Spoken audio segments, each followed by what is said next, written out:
So Myles Garrett has requested a trade from the Cleveland Browns. It is not very common that you have a defensive player of the year, reigning defensive player of the year still currently, request a trade from their current team.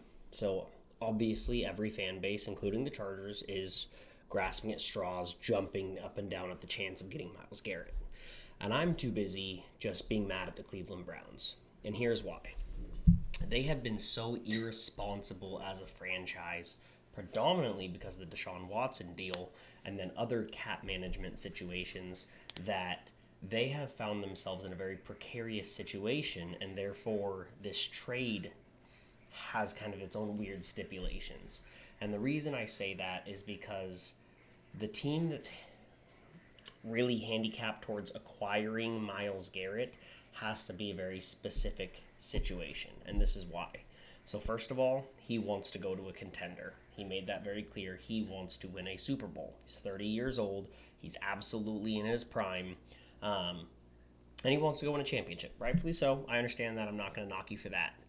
But because of his contract situation and the way that they've situated it so that they could land Deshaun Watson, they really can't afford to let him go. They take a $16 million cap hit, and they're already in the red by trading him, by letting him go, because everything around his contract is built into his prorated bonus structure. So they're going to be paying him regardless. The cap hit that his team inherits, now obviously there are some things that they can finagle, but is next to nothing. It's almost no base salary. It's the opposite of Deshaun Watson. It's all bonus structure that they owe him no matter what.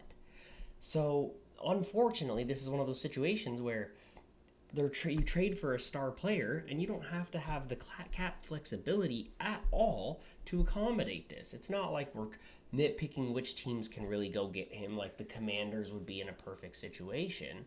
No. What you need is a team that's going to say YOLO to their picks and is ready to contend now. That's all you need to go get him, and here's why. His cap hit for this coming year, theoretically, if the offer was good enough, they didn't have to negotiate any other money moving or anything like that, it's $4.963 million. $5 million cap hit in 2025 for the Defensive Player of the Year. Look at this. 26, $9.75 million. 27, 28, 29, and 2030. All void years pre-set up, all $10 million or less. So the money side doesn't really matter. But what you do have to do is shell out a ton of picks, because the Browns don't have a reason to move him. For all intents and purposes, they could just hold on to him until the trade deadline or after the trade deadline. It doesn't matter to them because they're actually saving money on their cap space. What's going to make them move forward is enough value that they can't say no to it. Now, who's going to do that?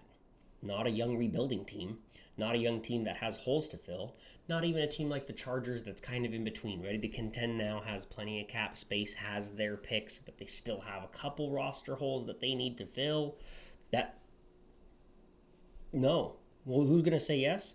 Someone who does not care, and Myles Garrett will push them over the edge. Someone who's willing to say, here's 2 to 3 to 4 first-round picks, put it all on the table, because who cares? I just want to win a Super Bowl, and he's going to push me over the edge. Because there's no roster-building implications that have to be preset. No, you just have to have a contending roster to make him happy, and first-round picks that you're willing to just throw out the window.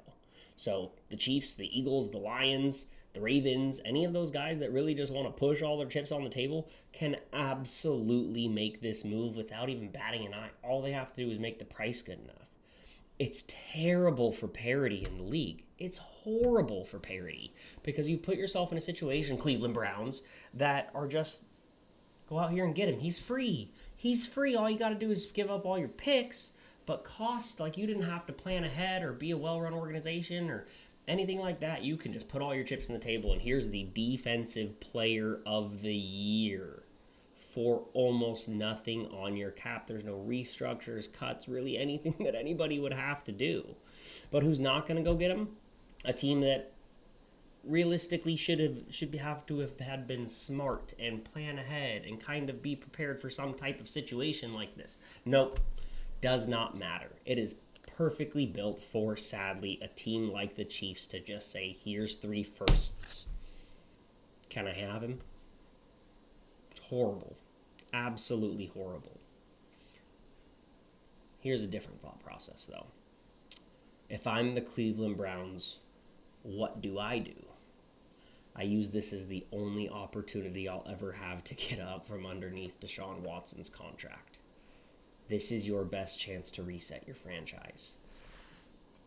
You need to take this opportunity to trade Deshaun Watson because there's no other reason anyone else would ever take him.